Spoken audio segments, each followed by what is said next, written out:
Você se considera uma pessoa sensível, é muito emotiva, se comove com o problema dos outros, chora com mais facilidade? E aí vem aquele rótulo, ai, você é sensível demais. Afinal, será que é ruim isso? Eu estou recebendo a Mônica Teixeira, que é psicóloga. Oi, Mônica, bom dia. Bom dia, Mônica. Obrigada por ter vindo, viu, Xará? Eu que agradeço novamente a oportunidade de estar aqui no programa. E você pode participar com a gente dessa prosa 998-97000. Afinal, sensibilidade demais é ruim? Não é de tudo ruim. Não é de tudo, né?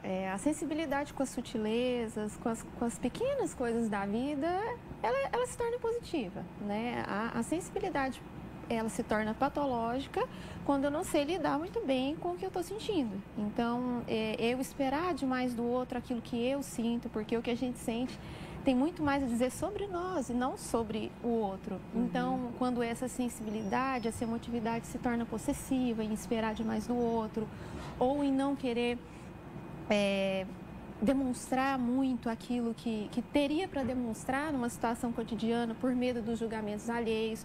Porque os hipersensíveis, né, que hoje eles estima-se que eles representam entre 15% e 20% da população mundial. Então, tem bastante gente aí hipersensível, né? Hipersensível. Hipersensível. Pessoas que sentem demais. Então, são, na nossa vida cotidiana, são os chamados dramáticos, chorões, né? Sofre com tudo. Sofre com tudo. E essa questão sensorial, ela vai além até mesmo de questões psicológicas. São pessoas que se incomodam com barulho, com calor, com ambientes, aquela pessoa que geralmente sente muito mais o ambiente, né, do que a gente. Então, pessoas um pouco mais agitadas, são pessoas que realmente, eu gosto muito de comparar com esponjas. Pessoas que absorvem muito mais o exterior do que pessoas ditas não tão sensíveis. Não tão sensíveis. Isso assim. Prejudica, porque pode levar a problemas sérios. Eu diria até, por exemplo, uma depressão. Sim, essa emotividade, né, quando ela não trabalhada, principalmente no período da infância, né, que nos traz um link, inclusive, com a matéria, essa matéria linda que foi exibida agora há pouco, que é o Diário de Ideias. Quando ocorrem traumas ou vivências, experiências negativas, impactantes no decorrer da infância, essa emotividade ela vem carregada de carência, vem carregada de uma autoestima um pouco aí, reduzida. Então, essa emotividade, quando não trabalhada de forma correta, trabalhada, claro, de dentro para fora, né? Ela vem acompanhada de síndromes ansiosas, síndromes depressivas, porque, na verdade, tudo aquilo que eu não coloco para fora sai em forma de algum sintoma. Vem depois de algum sintoma, né? A Mônica nos ajudou a trazer o material aqui justamente para a gente entender mais sobre sensibilidade. Já tem uma amiga nossa aqui que mandou pergunta: como ajudar as pessoas muito sensíveis? Incentivar justamente isso, a pôr para fora, né? A colocar para fora. Então, é aquilo que eu disse agora há pouco. Tudo aquilo que a gente não exterioriza sai através de algum sintoma. Sejam sintomas físicos, sejam sintomas emocionais.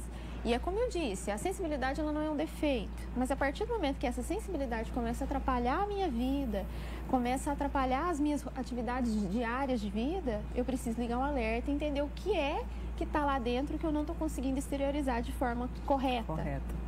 Tem uma amiga nossa, a Miriam, lá do Chácara Tubalina. Mônica, ser emotivo é defeito? Não posso ver cenas tristes em filmes, novelas ou ver gente chorando que chora também? O defeito está a partir do momento que aquilo atrapalha a minha vida. Então, se eu não consigo, de certa forma, entender que trata-se de um filme, que algum fato corriqueiro que eu assisti na TV, que independente daquele fato eu preciso continuar a viver e não atrapalhar todo aquele esboço de vida que eu tenho que viver, aí faz mal. Se atrapalha as minhas relações, se eu já perdi relacionamentos, sejam eles familiares ou amorosos, se amigos se afastam, então eu preciso ligar um sinal de alerta e eu preciso entender de que essa sensibilidade está um pouquinho mais exacerbada que o comum. É lógico que eu não preciso me preocupar com uma sensibilidade com relação a cheiros, a beleza da vida, ou às vezes a questão da empatia, de me colocar no lugar do outro, porque isso nos torna humanos. A partir do momento em que isso começa a me prejudicar, eu preciso sim ligar um alerta e entender se essa minha sensibilidade ela está bem resolvida internamente. Vamos para mais uma dica para ajudar. Eu já volto com mais uma pergunta aqui pelo 998-97000. Incentive o amor próprio. O amor próprio, ele é importante para todo mundo, né? Então eu preciso, como é que eu vou amar as pessoas ao meu redor se eu não consigo me amar e não consigo entender que eu tenho defeitos, né? Que eu tenho qualidades, N qualidades, né? Porque o que acontece muito quando a pessoa tem essa hipersensibilidade, essa hiperemotividade? Eu consigo avaliar muito bem o meio externo, mas esse meio externo, se não bem trabalhado, ele acaba sendo agressivo para mim. Então eu posso ter medo de me apresentar perante outras pessoas, justamente com medo da avaliação do outro, porque quando a gente é hipersensível, a gente se preocupa muito com a opinião alheia, porque eu estou sempre ali me colocando no lugar do outro e pensando o que o outro pensaria a meu respeito. Nossa, canseira, não dá? É cansativo. Imagina o desgaste emocional de uma pessoa que tem que estar ali no mercado de trabalho ou em apresentações escolares, né? Imagina o cansaço experimentado por essa pessoa que tem que estar todo o tempo trabalhando, né, para estar ali dando o potencial que precisa dar e pensando no que as pessoas estão pensando a seu respeito. É complicado. Essa conversa não acabou, não. A Mônica continua conosco. Já já eu vou ver as suas perguntas aqui sobre sensibilidade, tá?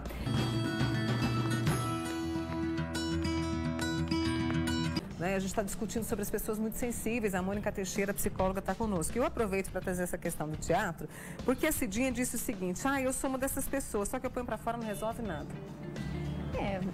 O que precisa ser avaliado é o que está lá dentro da crença central dela, né? De repente, ela imagina que está colocando para fora, pode ser que esteja colocando, mas direcionando de forma errada. Então, é preciso entender quais são as raízes, né, dessa questão mais emotiva. Será que é algo que eu não trabalhei muito bem internamente? Então, hoje, dentro da psicologia, existem várias áreas, vários saberes que podem auxiliar.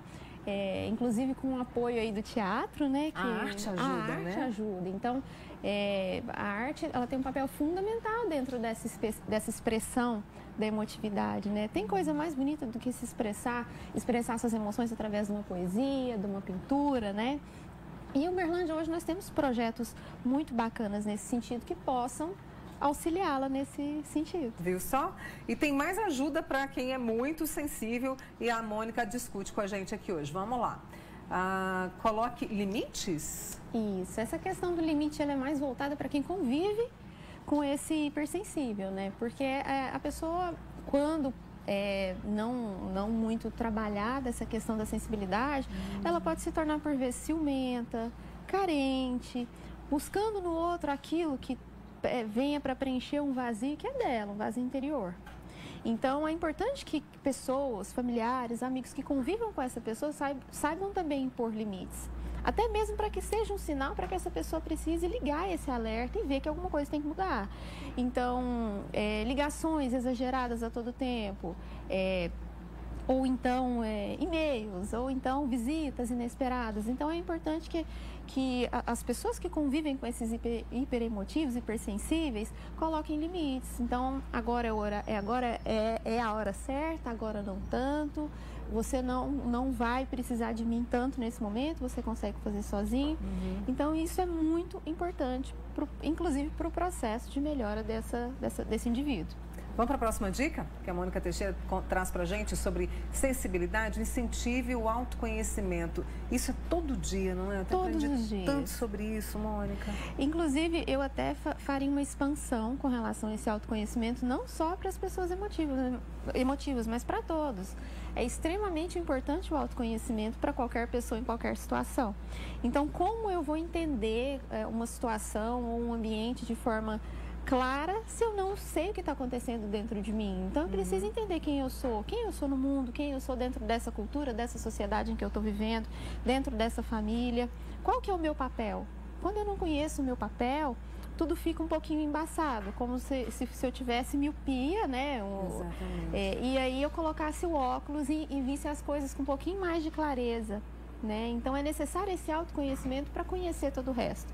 Eu sempre digo que a pessoa que não se conhece bem, não tem como ela conhecer as outras pessoas, né? Então, o autoconhecimento é importante em qualquer segmento e para qualquer indivíduo. E quando se trata de crianças e adolescentes muito sensíveis, essas dicas também valem ou a gente pode trazer outras estratégias, Mônica?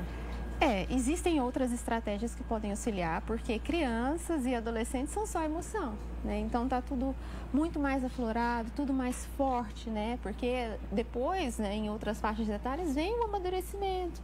Mas para o adolescente é tudo intenso. Então coisas que geralmente pra gente são pequenas, mas pelo sentido que nós fomos dando na nossa vida, porque a gente vem amadurecendo, para eles é muito forte, é tudo muito novo. Então, se os pais, ao observarem, ou o próprio adolescente mesmo, tem essa questão, esse senso de observação, se for observado que essa emotividade está um pouco acima do limite, né, que é considerado, tem que procurar ajuda. Então, até essa questão da matéria anterior sobre teatro vem ajudar muito, e também a questão do diário anterior, né, vem ajudar muito nessa questão da expressão, em poder verbalizar aquilo que está se sentindo. Escreve ali, é tão bom, escrever, né? Desenhar, pintar, bordar, falar, gritar, né? Tem que encontrar esse caminho. E é possível, porque assim, a realidade está aí todos os dias. Sim. A gente sai e ela vem. E nem sempre vem com um nascer do sol bonito. Às vezes ela vem com violência, né? E é possível equilibrar essa minha sensibilidade com essa realidade? Justamente essa questão assim, eu sei que o cachorrinho vai ser atropelado, infelizmente, eu sei que infelizmente vai ter gente morrendo de fome, mas é possível equilibrar isso para não sofrer tanto? É possível. Existe um ditado popular que fala que tudo que é demais faz mal, né? Então, a nossa vivência como seres humanos aqui na Terra é feita de equilíbrio. Então, nós precisamos nos equilibrar o tempo inteiro, seja nas emoções, né? Seja em qualquer área de vida. Então, é importante que a gente tenha mesmo um equilíbrio emocional. Imagina você assistir um filme, que seja um filme pesado, e aí você perde o seu dia por conta daquele filme. Imagina como é viver preso dentro daquele filme durante um dia inteiro e perder toda uma vivência externa que poderia estar sendo aproveitada. Então, é importante que a gente tenha consciência de que a vida não é mil maravilhas. Exato. Que nós vamos experimentar de sabores aí no decorrer das nossas vidas, mas que a gente precisa enfrentar. Seguir, né? E eu acho que é até bacana você falar isso, porque nós estamos no Setembro Amarelo, né? Nós vamos falar sobre isso. Então, vencer na vida é viver, né? Vencer na vida é viver. Vencer na vida Rapidamente, assim, quando a pessoa se mergulha nesse autoconhecimento, né? E que ela descobre que estava elevando esse grau de sensibilidade, que ela resolve, tudo muda? Muda. Muda, né? Muda. Inclusive, no nosso mundo aí de consultório, é muito comum, às vezes, você vê uma pessoa desabrochar, de repente, porque ela começa a trabalhar todas aquelas sensibilidades e emoções que estão ali tão presas, represadas, né, dentro de uma pedrinha, de um casulo. E, de repente, a pessoa mesmo descobrir que tem um potencial gigantesco para um monte de coisa. Trabalhar essa emoção a favor, né? Então, a emoção está incomodando? Vamos descobrir uma forma de trabalhar ela a nosso favor. Caminhos nós temos. E a Mônica Teixeira, que é psicóloga, aqui com a gente falando sobre isso. Mônica, obrigada. Eu que agradeço. Adorei. Volte